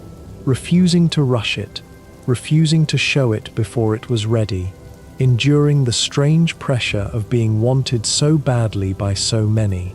And for those same 6 years, millions of people waited, and turned their waiting into a shared joke and a shared hope, and in a way, a shared community, bound together by longing for a thing that did not yet exist. When it finally came, it did not disappoint them. It was, by nearly every measure, worth the wait, a game that lived up to an expectation so enormous it should have been impossible to satisfy. There is something quietly hopeful in that, in the idea that patience can be rewarded, that a small team working slowly and carefully can make something worth years of anticipation, that the thing you wait for longest can, sometimes, actually be as good as you dreamed. It does not always happen that way, but this time it did. Let us return, in the quiet, to some of the souls Hornet meets along her climb, because the small stories of Farloom's bugs are among the tenderest things the game holds, and they reward slow remembering. Think again of the little pilgrim in his cloak with his symbol, the devout one, making the same sacred climb Hornet makes, but out of pure and gentle faith. He believes in the pilgrimage completely, believes in the promise at the top, believes in the goodness of the journey, and he is so warm and so hopeful and so kind that players came to love him with real protectiveness, following his little arc through the game, hoping with their whole hearts that his faith would be rewarded and not betrayed. In a kingdom whose beautiful promise hides such a terrible truth, his innocent belief carries a particular ache, and the story treats it with great care, letting his warmth be a small light in a dark clime, a reminder of what the pilgrimage means to those who do not know its secret, who simply believe and hope and keep climbing. Think of the mapmaker, the hunter, who sells Hornet the charts of each new region and travels the kingdom as she does, an ally with her own purposes and her own hidden depths, connected in some way to the glowing bugs who first captured Hornet and carried her here. Think of the old mustached wanderer and his small loyal mount, searching endlessly for a new home, appearing now and then to fight at Hornet's side in her hardest moments. A small, warm friendship struck up between travelers who are all, in their way, looking for somewhere to belong. Think of the quiet snail shamans, keepers of an old and secret craft, whose lineage reaches back to the shaman folk of the fallen kingdom below, and who become, in the deepest ending, Hornet's crucial allies, the ones who help her lay the trap that undoes the great weaver, carrying a thread of the old kingdom's magic up into the new. Think of the caravan of gentle creatures gathering their scattered fleas, the friendly beast Hornet calls with a song to carry her across the heights, the merchants and hermits and sentinels who each hold their own small place in the vast quiet web of the kingdom. Each of them is drawn with the same care, the same particular character, the same sense that they had a life before Hornet arrived and will have one after she is gone. And think, with a little tenderness, of the gilded rival once more, now that we know her whole story, because she is perhaps the game's greatest achievement of character. Through most of the climb, she is simply a cruel and elegant enemy, a fencer who delights in the duel and genuinely wishes Hornet dead, appearing again and again to bar the way with her deadly grace. But she was made, not born, spun from silk by a lonely mother and set into an empty shell, loved poorly, raised in neglect, grown crooked around a wound she cannot name. And when, at the very end, she throws herself between Hornet and the darkness, when she strikes at the mother who made and failed her, and then falls with her into the void, rather than let her fall alone, the whole of her cruelty is suddenly recast as the lashing out of a hurt and unloved child, and her final sacrifice becomes something almost unbearably sad. She wanted, underneath everything, only what the maid and unloved always want, to matter to the one who made her, and in the end, she chose to fall with her mother into the dark rather than be left behind again. It is a small tragedy, hers, tucked inside the larger one, and it lingers. Beneath all the mechanics and all the characters, the game carries a handful of quiet themes that give it its weight, and they are worth drawing out gently as the night deepens. There is first the theme of ascent as faith, the whole kingdom built around a climb toward a promised height, a reaching upward for something better, something eternal, something worth the long, hard journey. It is a beautiful image and a troubling one, because the promise at the top turns out to be hollow, or worse, and the faithful who climb toward it are being sorted and used, and in the end, deceived. There is something in that about the danger of promises too good to be true, about the way a beautiful faith can be built over a cruel foundation, about the cost that is so often hidden beneath the offer of never having to suffer or die. Farloom's pilgrims climb toward a lie, a lovely one, and the game lets you feel both the beauty of their hope and the sorrow of its betrayal. There is the theme of the cycle, of rule that renews itself no matter who sits at its center. When Hornet reaches the top and simply takes the Great Weaver's place, the kingdom is not freed, only handed a new ruler, and the silken web goes on. It is only by reaching for something outside the whole system, the ancient darkness beneath everything, that the cycle can truly be broken, and even that breaking comes at the terrible price of the kingdom's destruction. There is a hard wisdom folded into that, a suggestion that some systems of oppression cannot be reformed from within, cannot be fixed by simply replacing the one at the top, but only ended, and that ending them is a catastrophe of its own. The game does not moralize about this.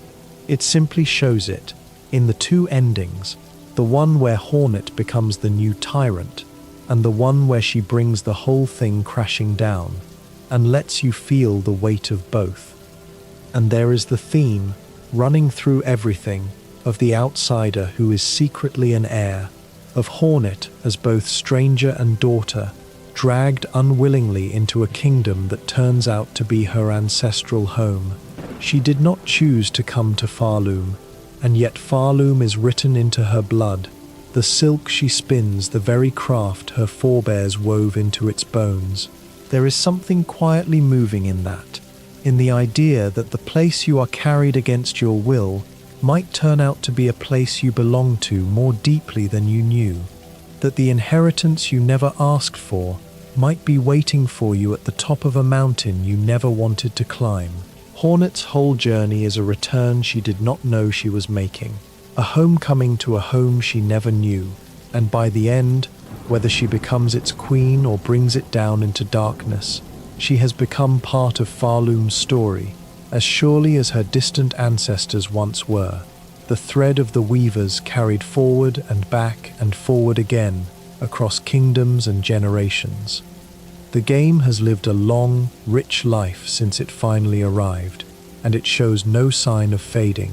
The community that waited so many years for it did not disperse once it came, but turned its enormous energy toward exploring every corner of Farloom, debating the meaning of its cryptic ending, sharing the strange and inventive ways they had learned to fight and climb, mourning the sad small stories of its characters, and waiting, once more, this time with far more hope, for the free expansion still to come.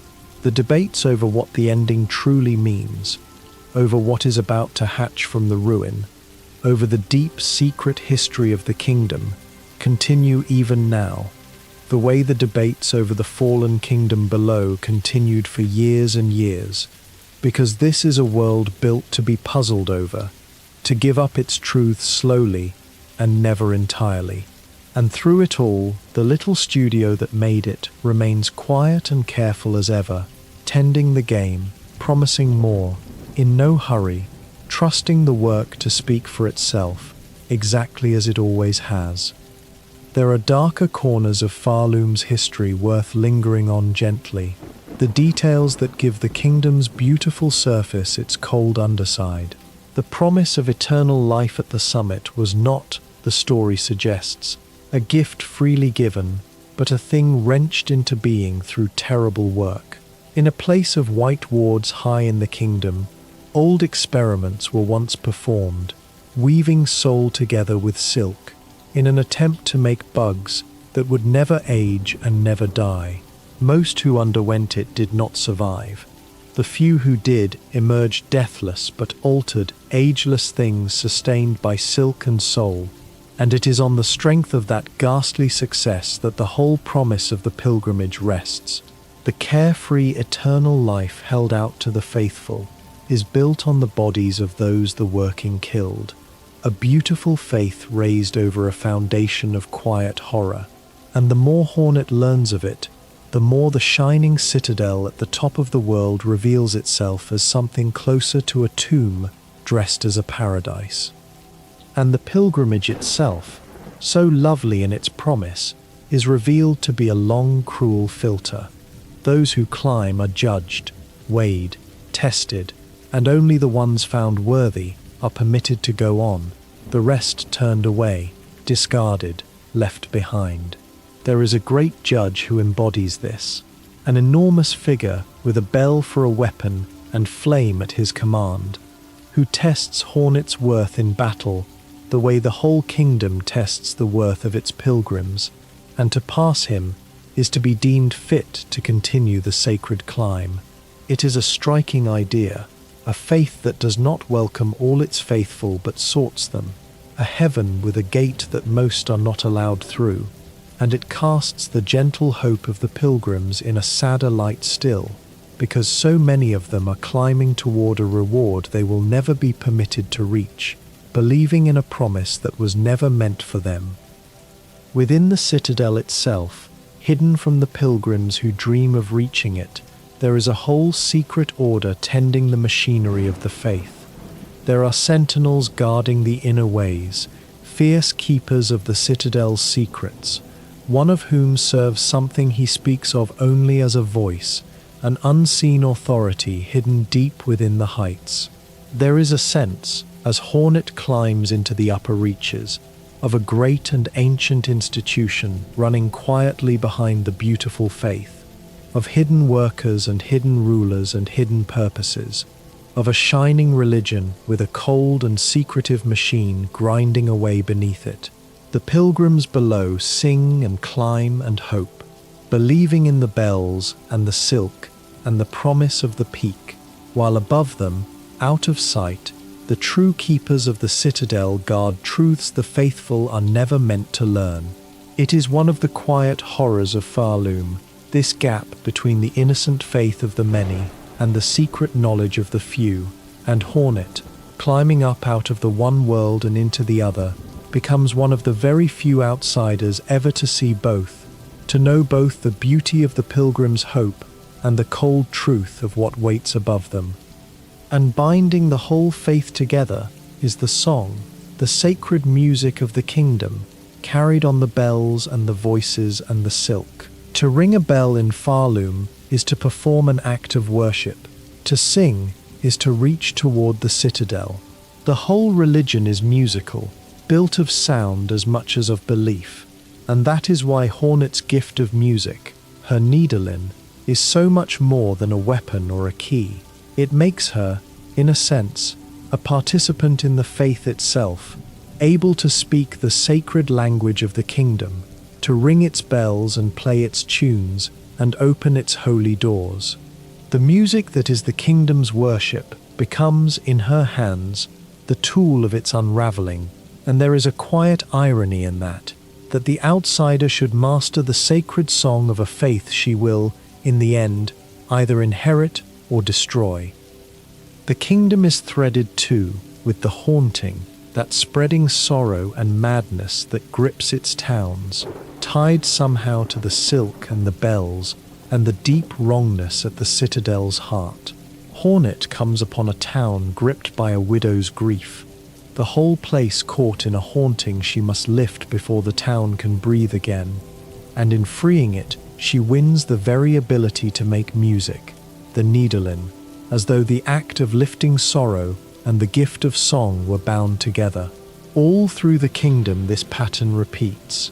Sorrow and song, haunting and music, the beautiful and the broken twined together so tightly they cannot be separated, so that even the gift of music comes wrapped in grief. Even the loveliest thing in Fairloom is born from lifting a weight of sadness. It is a kingdom where beauty and sorrow are the same fabric seen from two sides, and that, perhaps more than any single fact, is the truest thing about it. The game is hard, genuinely hard, and its difficulty is worth speaking of kindly, because it is part of what the journey means. Hornet is fast and fierce, but so are her foes, and the climb asks real skill and real patience, a willingness to fail and try again, to learn a boss's dance across many deaths until at last it flows. Some found this steepness daunting, and the studio softened it a little after release for those who wished, while leaving a hidden way for those who wanted it harder still. But for many, the difficulty is inseparable from the reward, the sense that every height reached was truly earned, every foe overcome truly bested, every new ability a real achievement rather than a gift. There is a quiet truth some players have noticed, that the real measure of progress in the game is not the bosses defeated, but the abilities gathered, the slow accumulation of ways to move and reach and climb, each one opening the world a little wider. To play the game is to grow more capable, step by patient step, until places that once seemed impossible become easy, and that slow growth of mastery, hard-won and real, is one of the deepest pleasures the whole long climb has to offer. For those who reach the summit and cannot bear to leave, the game holds more still. Beyond the main climb, there are the deeper endings to seek, the whole further act in the darkness to uncover, and beyond even that, a remixed and harder version of the whole journey unlocked once the story is complete. The kingdom made stranger and more punishing for those who have already mastered it once. And for the truly devoted, there is the sternest test of all, the option to walk the entire path with a single fragile life, where one death undoes everything and sends you back to the very beginning. A challenge so demanding that completing it becomes a badge of honor, spoken of with real respect. The game rewards this devotion the way it rewards everything, quietly, with more to find, more to master, more corners of Farloom to know, so that even after the credits, the mountain is still there to be climbed again, differently, harder, deeper.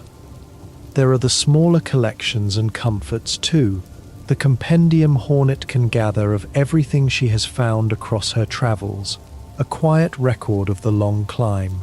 There is the little home she earns in the town she helps to grow, which she can decorate and fill with the mementos of her journey, a rare soft place in a hard kingdom, entirely her own.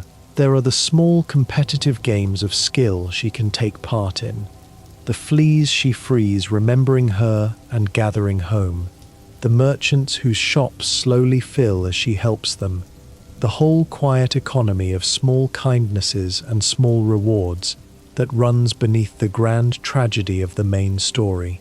It is a game with room in it, air in it, corners where you can simply rest and tend and collect. And that generosity of small comforts is part of why players sink into it so deeply and stay so long. The sheer scale of the kingdom is worth sitting with, because it is a large part of why the long wait produced something so satisfying. This is not a small game grown from a small idea. It is enormous, a sprawling, interconnected world far larger than the fallen kingdom of the first game, with more regions to explore, more creatures to face, more tools to gather, more secrets to uncover. more paths that wind and cross and double back into one another. A first journey to the summit can fill many long evenings, and even then, a great deal of the kingdom remains unseen, tucked behind optional doors and hidden songs and abilities not yet gained. There are whole regions a hurried traveler might never find at all, quests that only reveal themselves to the curious, endings that only open to those willing to climb a second, harder path. The world rewards patience and rewards return, giving up more of itself the longer you stay, so that even those who reached the summit found themselves drawn back down into it again and again, chasing the last hidden corners, the last unfought foe, the last secret the kingdom had kept from them. It is the kind of game you can live inside for a very long time, which is perhaps the greatest gift a small team could offer to a community that had waited so long, not a brief bright moment, but a vast quiet world to disappear into for as many hours as you wished. And beneath all that scale, holding it together, is a consistency of care that never falters, a sense that no corner of the enormous kingdom was left unloved. Every region has its own distinct character, its own palette and its own creatures and its own music. Every tool has its own little personality. Every character, however minor, is drawn with the same attention, given a voice and a want and a small place in the whole. Nothing feels mass-produced or filled in to meet a quota. The whole vast thing feels handmade, corner to corner, the work of people who cared about the smallest details, even across a world so large that most travelers would never see all of it. That is the quiet miracle of it, that something so enormous could feel so personal, that a world this vast could be tended with such evident love in its every hidden corner. And it is, in the end, the truest reason the long wait was worth it. The music deserves one more quiet visit before we let the night close in, because it holds small secrets of its own.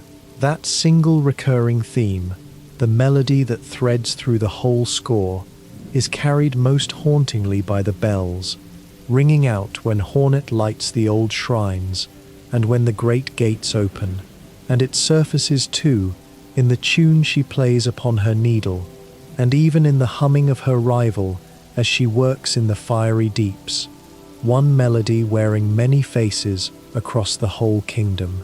And woven in among the new music are echoes of the old, fragments of Hornet's own battle theme from the first game returning transformed, so that her music carries her history within it, the past folded into the present the way memory folds into a life.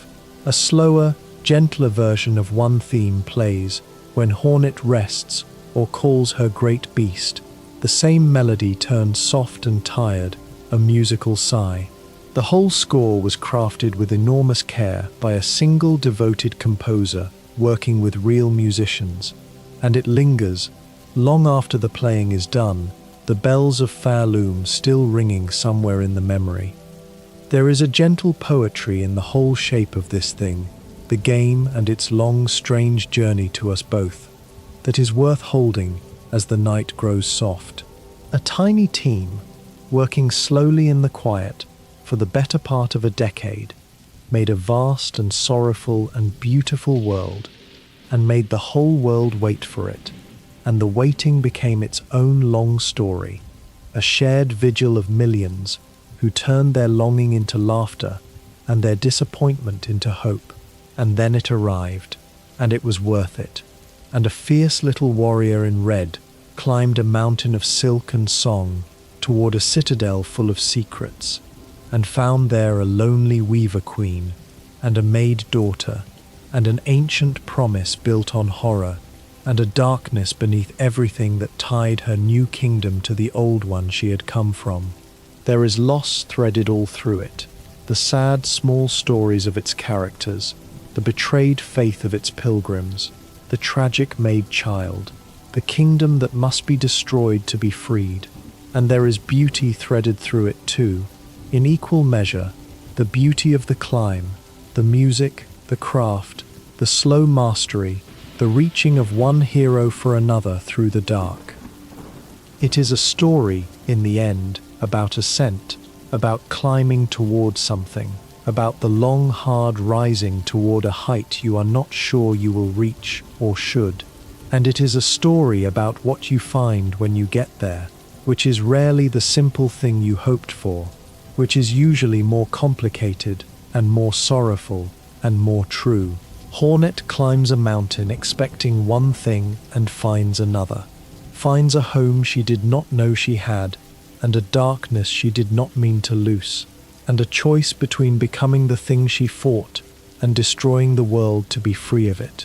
That is what heights so often hold, in stories and out of them, not the clean reward we imagine at the bottom of the climb, but something stranger and heavier and realer, waiting quietly at the top for whoever is brave enough or foolish enough or determined enough to reach it. So let the climbing be done now, for tonight.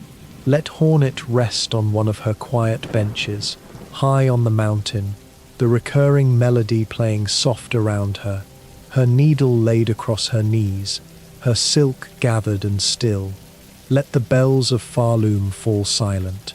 Let the pilgrims sleep in their towns along the slopes, dreaming their gentle, hopeful dreams of the height above. Let the great weaver rest at her summit, and the maid-daughter rest wherever the story has left her, and the small devout pilgrim rest with his faith intact. There is no more climbing to do tonight. There is no height you have to reach, no citadel you have to storm, no darkness you have to loose or hold back. There is only the quiet and the soft recurring melody, and the whole vast kingdom of silk and song settling gently into stillness around you. Let your breathing slow now, gentle and even, the way a long climb finally eases when you reach a quiet ledge and stop to rest. There is nothing more to reach for tonight. The mountain will still be there in the morning. The citadel will still gleam at the peak, holding its secrets, in no hurry to give them up. The silk will still stretch through the kingdom, and the bells will still be ready to ring, and the whole long climb will still be waiting, patient and quiet, for whenever you are ready to return to it. But not now. Now there is only rest. Let the images return softly, the way they do at the edge of sleep, drifting up and settling and drifting again. A small, fierce figure in red, needle in hand, standing at the bottom of an enormous kingdom, looking up. A soft green grotto, where a long journey begins. A town strung together with silk and bells, slowly coming back to life. A great gentle beast, who comes when the bells ring, to carry a tired traveller across the heights. A needle drawn across silk like a bow across strings, making music in a kingdom of song.